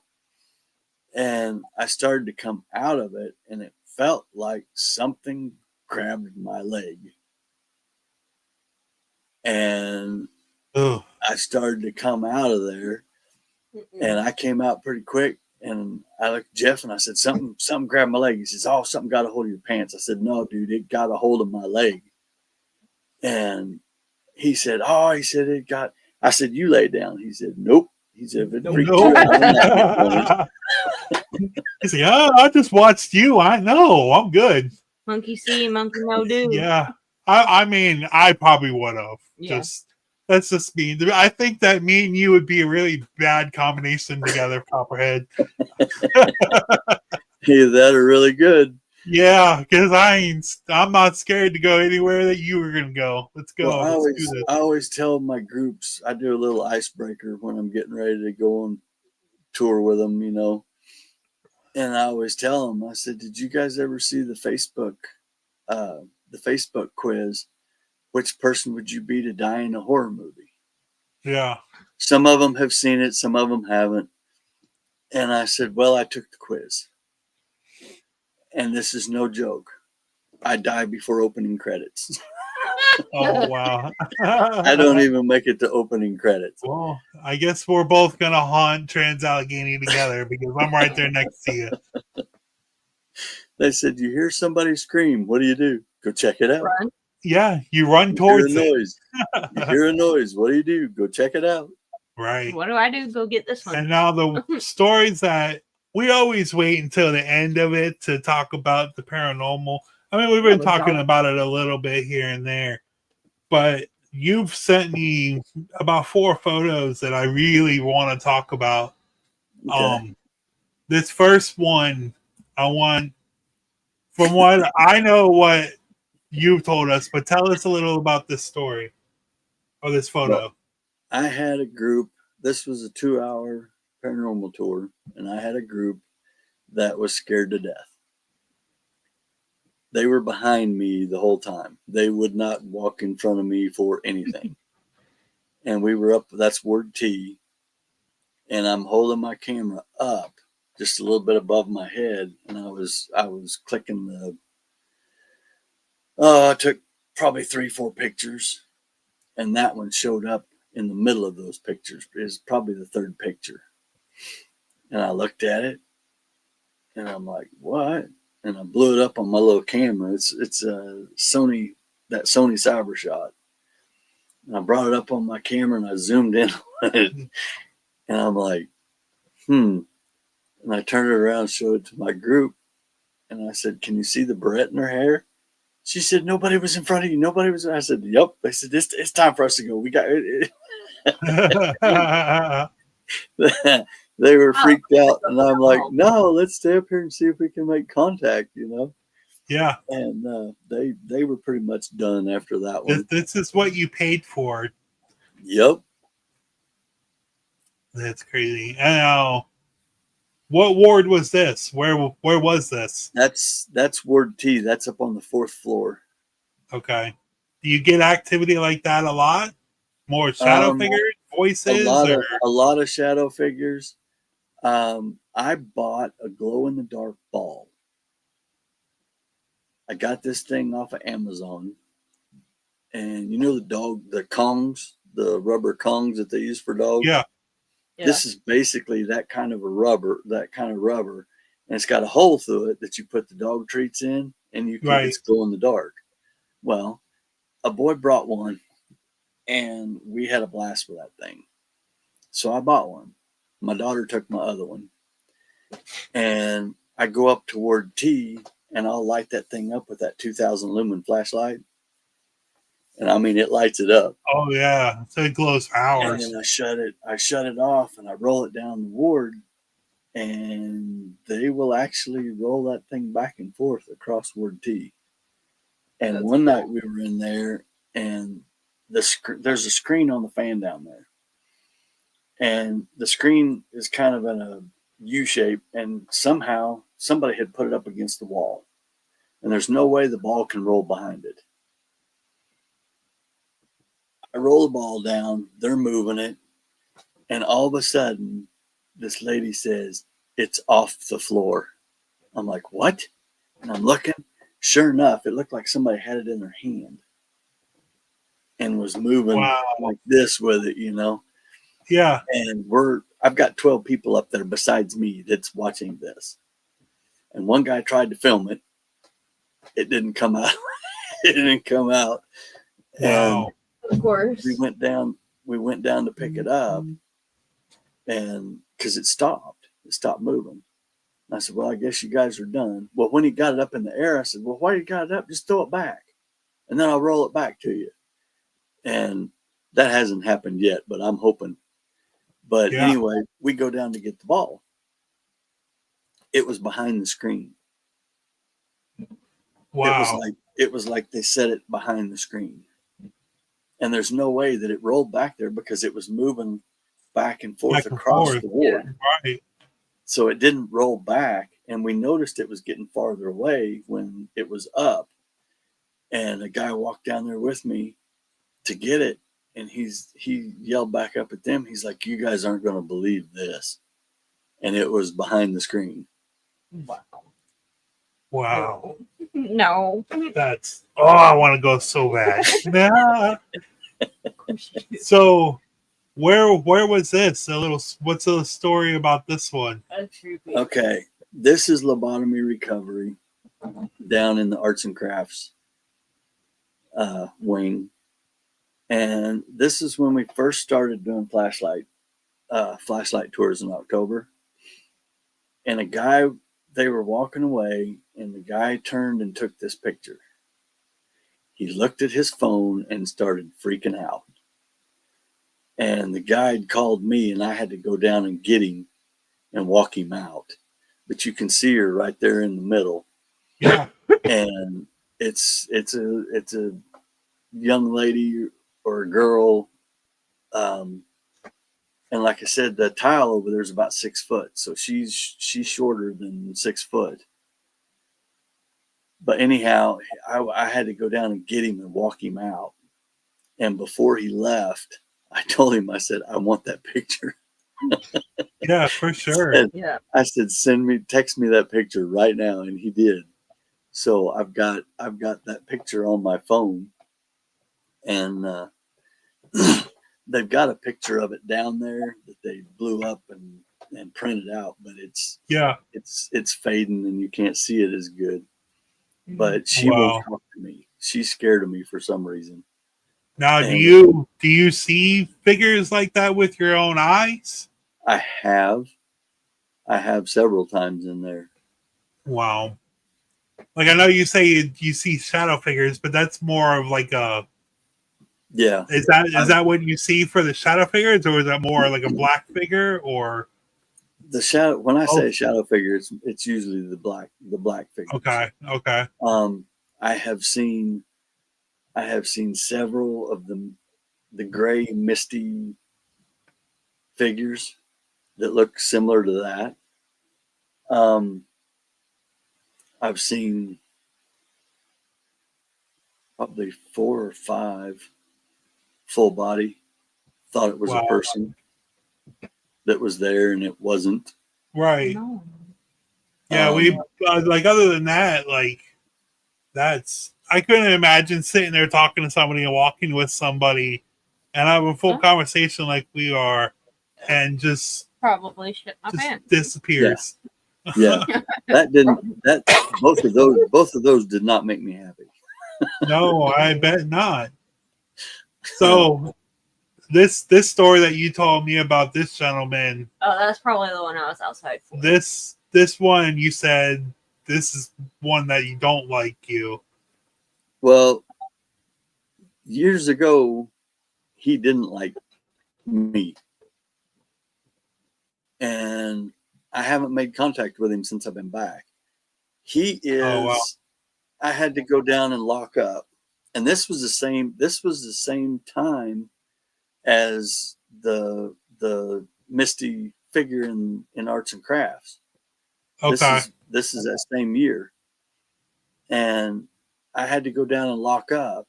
So I had to lock up the cage, drop down, lock the basement door or the lobotomy door, then go all the way across lobotomy recovery. And that's a long walk. Especially by yourself. Oh yeah. And I go through, I get over to the door, I open up the door, and it feels like somebody kicked me in the butt with a work boot. And I mean, it actually lifted me and arched me back, I got kicked hard. And at first it scared me. Then I got mad. My red hair took over. Yeah. And I started in and I said, you don't touch me, I don't touch you. Same thing as I told Sarge. Yeah. And I got left alone. We were down there one night. He wouldn't let me cross I call it the center wall. He wouldn't let me go through there. I'd get on the other side of the wall and start getting sick. And as soon as I crossed back over, I was fine. And I'd go back and I'd get sick and I'd come back. So I just told my group, I said, have fun. I said, I can't go over there. Yeah. And I'm standing there and I actually saw him with my eyes. He come out of the room and was standing there and my group is going through him. they don't see him. And when they're coming out of there, they're wiping their face and going like this, you know, feeling for cobwebs. And I'm sitting there watching this, and there's another lady that was with me. She couldn't go across there either. And she looked at me and she says, "Can't they see him?" I'm like, "What?" I said, "Tell me what you see." And she described half, and I described the other half. And we're looking at the same thing, and that was him. And later, it got to where I could go down and do sessions with him.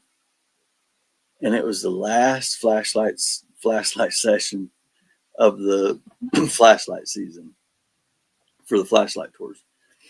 And I took my mini mag, and I took my mini mag light, and I got it set, and I stood it up and it's concrete floor, so you can't stomp your feet and make it do anything. Right. And I said, "I know you're probably tired of the dog and pony show." I said, "But if you would, this last time," I said, "these people would really love to know you're here.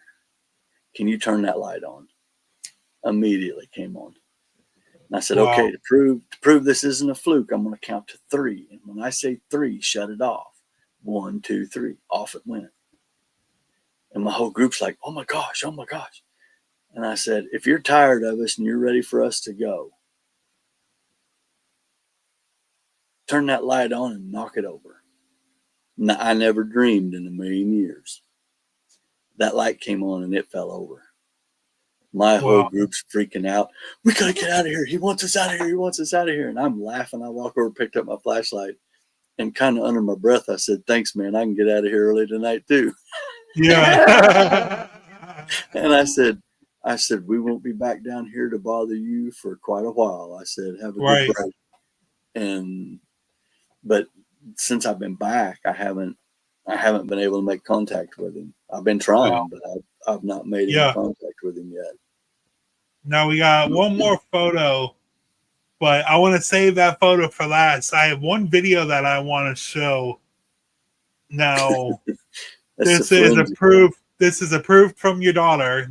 Yes. This is your daughter and somebody else. Jada. Jada's she's the historical manager. She's one of the historical guide managers now. Okay. And she was a guide at the time, and her and Kaylee both do history and paranormal both. And they were out unlocking buildings one morning. Okay. And this is what happens. Me real quick. Ready?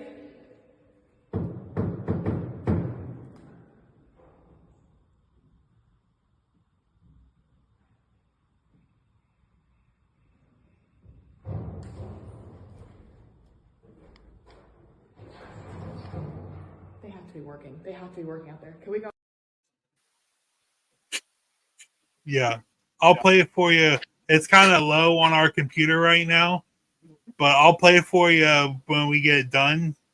Actually, here, I'll play for it on you.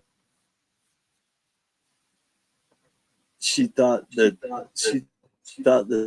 the maintenance guys were working outside. That's how loud.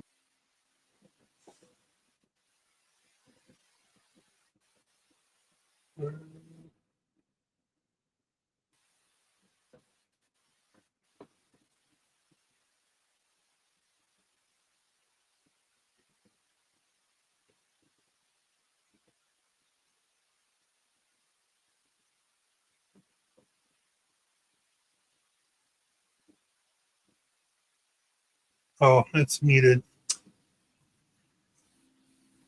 Hold on, guys.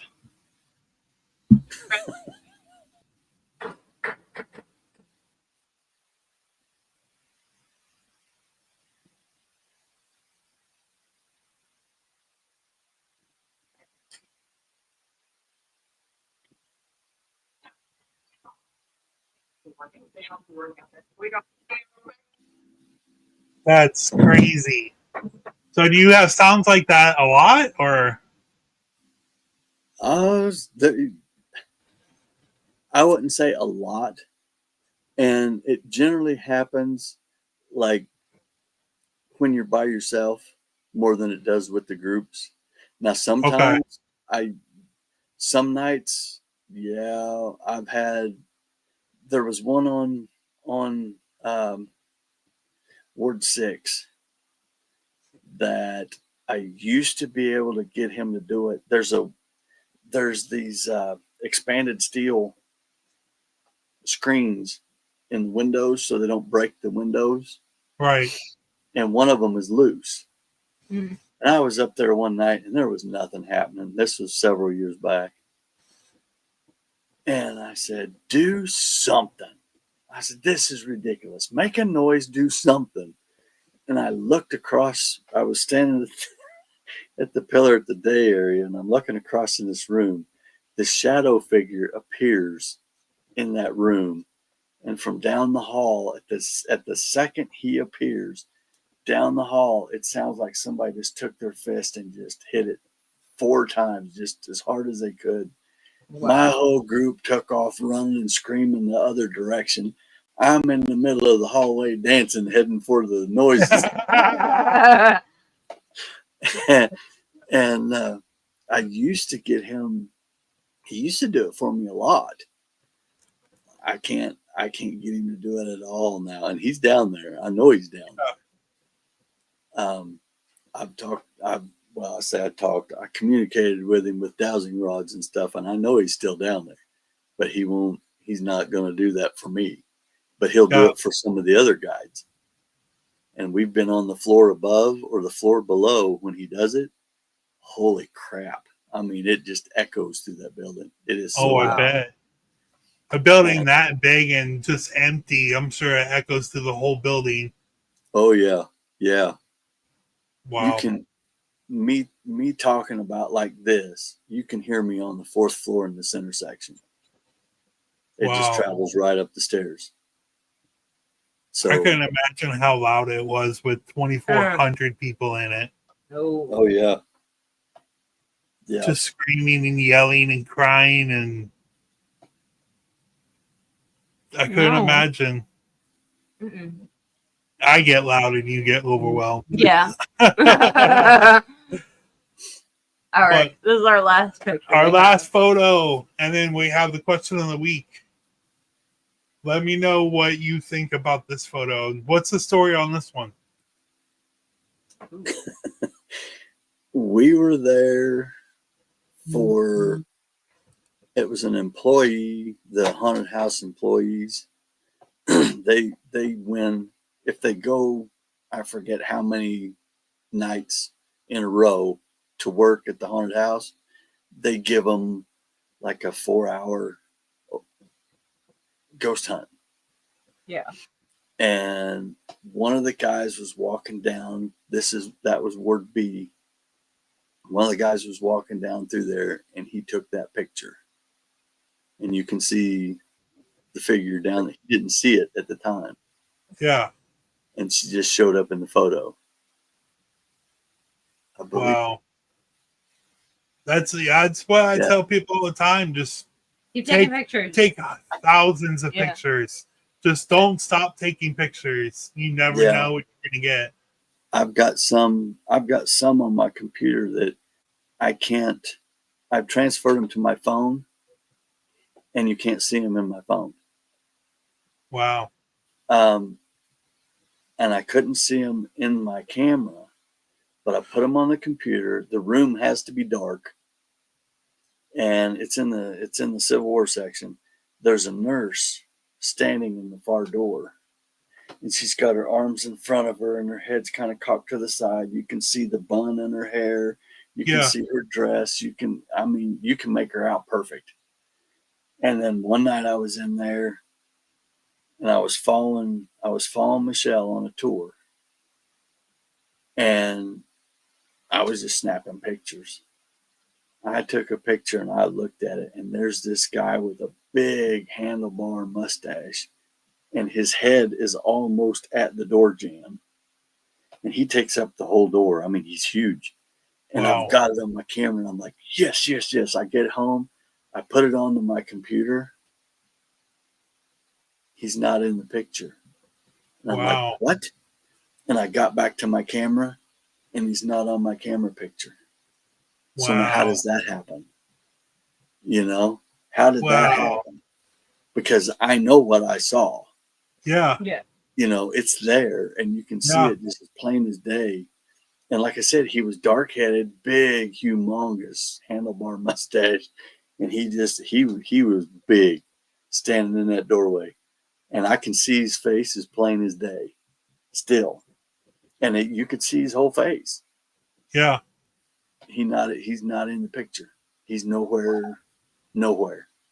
And then, like I said, I looked at my camera because I don't delete them off of my camera when I put them onto the computer. Right. Yeah. And just in case they don't transfer. Right. He's not on the camera. He's not in the computer. He's nowhere. And I'm like, how does this happen? How can you have a picture and then he's not there? I was so upset about that. That's kind of why I want one of those Polaroids. Yeah. Once you hit you snap the picture and it comes out and you have to shake it. Yeah. And then you can't there's nothing you can do. Once that photo is in that paper, you're not taking anything away. Yep. But and like I said, how did I don't know. You know, Maybe it was a trick of the mind and that's what you wanted to see, or I honestly don't know, because I looked at that picture 3 or 4 times. Wow. You know, and showed people. I'm like, oh my gosh, look at this. And everybody's like, oh wow. And then how does it not be there? Spirits do hell of a things. That's all I can say. Yeah, he didn't. He wanted to be seen for that 1 second and then never again. Yep. I don't. Yep. And I've not made contact with that person at all, ever. Yeah. Wow. Well, this is part of the show where before we go, we want to interact with everybody that's watching right now live. Really appreciate you coming on to hang out with me and Copperhead, talk about the Trans-Allegheny Lunatic Asylum. But how we do the question of the week, we play this and it's a question. Me and Sarah give our take. Copperhead gives his take. If you want to, in the comments right now, or if you're watching again later on in YouTube, write down in the comments what you guys think this question is. This is the question of the week.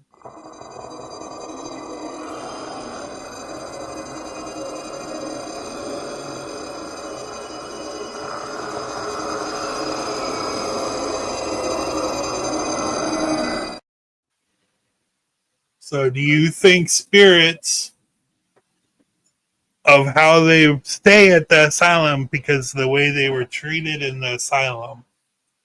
Yeah. They stay where their most traumatic memories happen. I mean, most of these people, like That's Lily, that's all they knew. I mean, even teenagers or anything, you live your whole life in that. That's all they remember. Right. They don't have a home to go back to if they were left there. Even with the sandstone, sandstone absorbs all that energy and all of that. Even if they're not personally there, it's still that residual energy that's soaked up by the earth. Right. What's your take on that, Copperhead? Well, I'll throw a twist on you. You know how they say when you die, you go to heaven or hell? Who's to say that's not their hell? Yeah. Yeah. You know, or some of them, it could have been their heaven.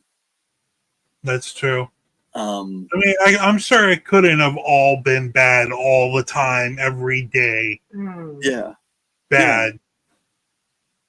Yeah. It's just like the little girl, like you're saying. That's all she knew. You know. Right. Right. And the others, like some of them did some pretty bad stuff. Right. In there. And maybe that's why they're stuck there. Or they might not know that they can move on. Yeah. They might not know they're gone. Well, it's kind of like the conversation you had with the Civil War sergeant. they gave him a proper burial. They showed him the respect that he wanted. And then he went on to do wherever you go when you die. Business was finished. Right. Because they say you can't destroy energy. Yeah. Right. You can't make energy. Right. And that gives you, where does it go? And does the energy, how do I put it, dissipate? Or does it stay? You know what I mean? There's so many what ifs. And this could be it, that could be that. That's another reason I like the investigations and stuff. And being a guide at the asylum, I get to hear so many different points of view. And I always tell everybody, keep an open mind. If you don't believe, you're going to be bored all night long. Yeah. And I've watched people go, and this one's a good one. Do you know who Doug Bradley is? I've heard of him. Not exactly sure. He played Pinhead. Oh yeah. Okay, yeah. Okay. Pinhead. I watched I watched Doug go from a non-believer to a skeptic to the last night he came, and he always wanted me to walk him around. And the last night he came, we were in there about an hour maybe, and it was in lobotomy recovery. And I think he saw the big guy. Oh wow. And he come walking back up, and he looked at me and says, "Mr. Copperhead, I believe it's time to go." He never said that he saw anything. And I didn't ask. That's all you had to say. And he just said, "I believe it's time to go." Yeah. And I walked the whole building with him. Yeah. And that night he wanted to go down there for some reason. And I think the big guy said, "Hey, how you doing?" Yeah. Now, if you need to get a hold of anybody, it's not necessarily Copperhead, but it goes straight to the asylum. You got the info for Trans-Allegheny.com. Trans-Allegheny.com. They have a website where you can go and get private tour groups like with Copperhead. Or if you just want to drive by it, that's the address. That's the phone number. I've had a friend drive by there and send me pictures of it while I was watching it on Destination Fear. I was like, "Hey, I'm watching this right now, and you're there." I hate you. They'll start the history tours back up and the daytime paranormal back up. I think it's March 29th is opening day. They close in November for the daytime stuff. Paranormal, we're all year. Oh, okay. I've been in that building, and I've had a lot of people make comments about me, and he's not telling the truth. It was 19 degrees below zero in the building that night. Oh my God. It was brutal. And I've been in there at 6 below. And what people don't understand is the cold outside gets driven inward. Yeah. You've got 2 foot thick walls. And once it gets so cold and it keeps pushing it in, well, it warms up during the day. Yeah. It'll push that cold in even more. And they've actually flash froze coffee. They've spilled coffee, and it just, as soon as it touched, it just froze. Wow. And yeah. No. Well, we'll come and see you in like fall. Yeah, when it's nice and warm. End of summer type area. September, it's cools back off towards the middle of September. Yeah. Perfect for my birthday. Sometimes it doesn't warm up in the building till May to 1st of June. Oh wow. I mean, people come in there, they show up in shorts and everything. They get in the building and they're like, "Oh God, it's cold in here." Yep. Yeah. It still hasn't warmed up from the winter. Yeah. So before we go, I know Sarah's butt's numb. My legs starting up. How much is the tours? Like, I know you have a daytime tour, you have a flashlight, and then the investigation. Do you know the prices on those? Or I'm pretty much out of the daytime stuff. okay, They have several different tours. They've got like a first floor. They've got a 4th floor.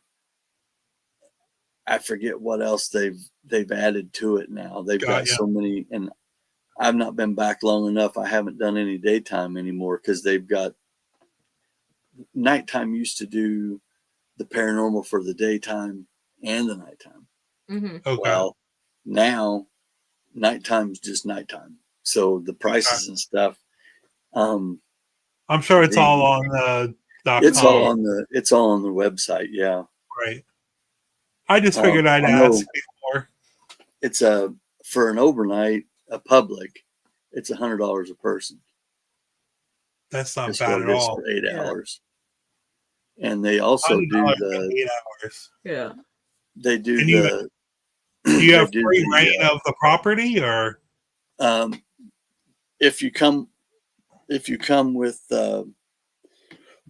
for an overnight of the main building, you get the main building for 8 hours. Okay.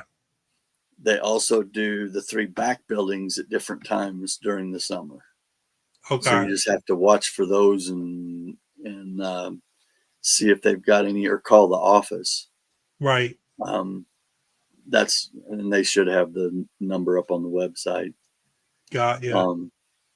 But yeah, it never disappoints. Oh, I bet. I mean, I always tell people we've had several nights that it's been absolutely quiet, and I tell them check your audio, because the nights it's quiet, they're talking to you. Right. You see activity and stuff. You see shadow figures. You see or hear footsteps. All that. My favorite thing to do. I will pay $100 just to walk through that. Yeah, building. right. Like if I get an experience, awesome, cool. One of my favorite things is going up on T and V and just sitting down and listening. Just sit in the dark and listen. Yeah. You'll start getting footsteps. There was one night it sounded like a whole group of people were coming over into V. And I thought, why did they come up? So I got up and walked towards it and went over. There was nobody there. And it sounded like the next group had come up the back stairs in T. And we were sitting in V. And then we had a shadow. Oh, I say shadow. It was a gray, misty figure come into V out of T and start up towards us. We were about halfway up the ward. And it was like it saw us and turned around, went the other way. And wow. Well, you never know what's going to happen in there. Absolutely. Well, when we're coming up there, I'm gonna text you, and me and you are gonna go. Well, request me when you come 100%, up. 100%. This conversation. Why wouldn't I? Sarah might not like it very much, but I know where to not go. That's like my Disney World right there. We were on T. It was about time to leave. It was probably about 4:30 in the morning, and it was like everybody was waking up to go to work, because on the 4th floor, the people that worked there could rent rooms. They'd get room and board for like $12 a month. Oh, wow. And it sounded like people were you could hear dresser drawers opening and closing. You could hear people walking around. You could hear and we're all sitting up at the end, and it was absolutely amazing. Just sitting there listening to all that. Wow. Well, maybe we can do a part 2 of Trans-Allegheny. We can talk about more level by level, because I'm sure that we could spend more hours and hours talking about this. But yep, I haven't even scratched the surface on stories. Oh, I know. But it's been 2 hours. But we could definitely do a second. We can do a part 2 if you want to, brother. Hey, anytime, just give me a shout. All right, man. Different stories. But I'm glad you came on, man. I'm glad we got to hang out and talk about the Trans-Allegheny finally. Yeah. I know Sarah's been excited about this one. But I want to greatly appreciate you coming on, and welcome to the Underworld family. Yeah. Thank you for finally getting back to us. Yep. I had a blast. I always love talking about paranormal. You can tell that. Oh, yeah. So do we. 2 hours worth. All right, buddy. You have a great evening. And again, thank you so much for coming on. You're welcome. Thanks for having me. I appreciate it. All right. Thank you, everybody. Oh, yeah. Joined us. I'm so excited to talk to him. I forgot about everybody else. Have a great night, everybody. Remember, always stay creepy. Yeah, I'm not messing it up this time.